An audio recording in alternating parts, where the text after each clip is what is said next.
ये कहानी बच्चे न देखे और ये स्टोरी फैमिली के बीच मत देखे। ये कहानी एक ऐसी लड़की की है जो अपना खाता खुलवाने के लिए अलग अलग तरह के नुस्खे आजमाती है और बेचारी का सूखा कुआं गीला नहीं हो पाता। क्या ये लड़की अपनी बुलबुल का स्वाद किसी लड़के को दे पाएगी या नहीं, देखेंगे इस रोमांटिक मूवी में जिसका नाम है। मूवी की शुरुआत में हम जेनी नाम की एक हसीन लड़की को देखते हैं जो अपने रूम में बैठकर पुराने टीवी में एक रोमांटिक मूवी देख रही थी। मूवी देखते हुए जेनी के अंदर गप्पा गप करने की इच्छा जागने लगती है, जिससे वो अपनी प्यास बुझाने के लिए बाबा बंगाली का दिया हुआ हथियार निकालती है और उसे अपनी बुलबुल में डालने लगती है। जेनी अपनी बुलबुल को खुश कर रही थी कि तभी उसके डेड रूम के अंदर आ जाते हैं जो जेनी को है हैप्पी बर्थडे विश करने आए थे, लेकिन बाबा बंगाली का हथियार अभी भी जेनी की गुफा में ही था। तभी रूम में जेनी के दादा दादी और चर्च के फादर भी आ जाते हैं, लेकिन जेनी उस हथियार को अपनी बुलबुल से सबके सामने बाहर नहीं निकाल सकती थी।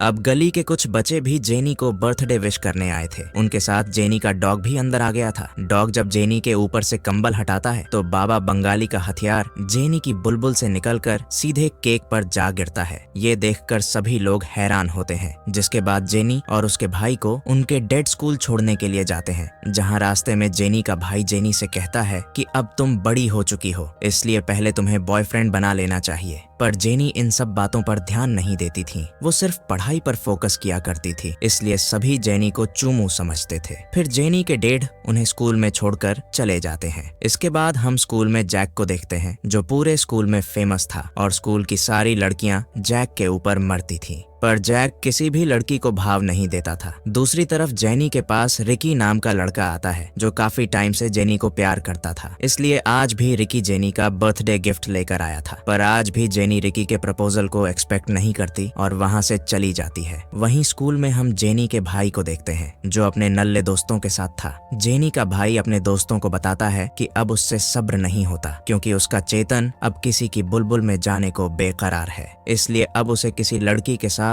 जोरदार तरीके से पलंग तोड़ करना था। तभी उसकी नजर सामने से आती हुई अमांडा के ऊपर पड़ती है जो कि दिखने में एकदम पटाखा थी। अमांडा को देख जेनी का भाई सोच लेता है कि इस लड़की की बुलबुल को मैं ही अपने छोटे चेतन से पानी पिलाऊंगा। दूसरी तरफ हम जैक को देखते हैं जो अपने बेरोजगार दोस्तों से बातें कर रहा होता है। तभी निया नाम की हॉट लड़की जैक के पास आकर उसे गपा गप करने को बोलती है, क्योंकि निया वैसे तो जैक ही सौतेली बहन थी, पर उसको तो जैक के हथियार से अपनी गुफा में धमाके करवाने थे। लेकिन जैक उसकी गुफा में धमाके करने से मना कर देता है क्योंकि जैक पहले से रिलेशन में था। तभी जैक के पास उसकी जीएफ लैला भी आ जाती है जो जैक से अकेले में बात करना चाहती थी, इसलिए वो जैक को कोने में लेकर जाती है जहां लैला जैक को बताती है कि मैं अब तुमसे ब्रेकअप करना चाहती हूँ क्योंकि तुम्हारे पप्पू से इससे मेरी बुलबुल को कुछ फर्क नहीं पड़ता और मुझे मजा भी नहीं आता। ये सुनकर जैक को बहुत बुरा लगता है जब जैक लैला के दूसरे बॉयफ्रेंड को देखता है जो कि दिखने में एकदम चूमू था, इसलिए जैक लैला को समझाता है, पर लैला को तो बस मोटा चेतन ही चाहिए था, इसलिए वो जैक की बात नहीं सुनती। इसके बाद हम जेनी को देखते हैं जो ड्राइंग रूम में बहुत मेहनत करके अपनी ड्राइंग बना रही होती है और बड़े परिश्रम के बाद वो अपनी सुंदर पेंटिंग को अंजाम दे देती है। उधर जैक अपने दोस्तों के साथ क्लास खत्म करके जब बाहर आता है तो देखता है कि लैला अपने नए बीएफ के साथ लिपटा लिपटी कर रहे थे। ये देखकर जैक को बहुत बुरा लगता है। तभी जैक का दोस्त उसे बोलता है कि लैला बहुत खूबसूरत है और इस बार भी स्कूल की प्रोम क्वीन वही बनेगी। तो जैक अपने दोस्तों से कहता है कि लैला इतनी भी खास नहीं है क्योंकि ये सब मेकअप का कमाल है, अगर उसके चेहरे से मेकअप हटा दो तो कद्दू जैसी शक्ल हो जाएगी। और रही बात प्रोम क्वीन की, वो तो मेकअप करके कोई भी लड़की बन सकती है। तो उसका दोस्त जैक से शर्त लगाता है कि अगर तुमने स्कूल की सबसे चौमू लड़की को स्कूल की बना दिया तो तुम शर्त जीत जाओगे। तो जैक भी इसके लिए मान जाता है। अब सभी मिलकर जैक के लिए स्कूल की सबसे चौमू लड़की को ढूंढने लगते हैं। तभी उन्हें सामने से जेनी आते हुए दिखाई देती है तो जैक का दोस्त जैक को जेनी को स्कूल की प्रोम क्वीन बनाने की बोलता है। जैक जेनी को पटाना तो नहीं चाहता था, लेकिन अब उसने अपने दोस्तों से शर्त लगाया थी, इसलिए वो मान जाता है। फिर हम जेनी को क्लास में देखते हैं जहाँ जेनी का प्रेमी यानी किरकी सभी क्लास वालों के सामने पोयम सुनाकर जेनी से अपने प्यार का इजहार करने लगता है। दूसरी तरफ हम स्कूल में हम जेनी के भाई लूलू लुलू को देखते हैं, जो अपने आवारा दोस्तों के साथ लड़कियों को ताड़ रहा होता है और अपने दोस्तों से डिस्कस करता है कि जैसे हमारे छोटे चेतन को किसी की गुफा की सैर कराई जाए। तभी उन्हें एक आइडिया आता है और ऐसी की पाइपलाइन में छुपकर लड़कियों देखने लगते हैं, जिससे इन्हें आनंद की प्राप्ति हो रही थी। लेकिन अचानक इन तीनों के वजन की वजह से एसी की पाइपलाइन टूट जाती है और ये सीधे जेनी की क्लास में आज टपकते हैं। जब पूरे स्कूल में इन तीनों की हरकत के बारे में पता चल जाता है तो लुलू और उसके दोस्तों को पनिशमेंट दी जाती है। इसके बाद जब स्कूल में लंच होता है तो जैक अपनी शर्त के मुताबिक जेनी के पास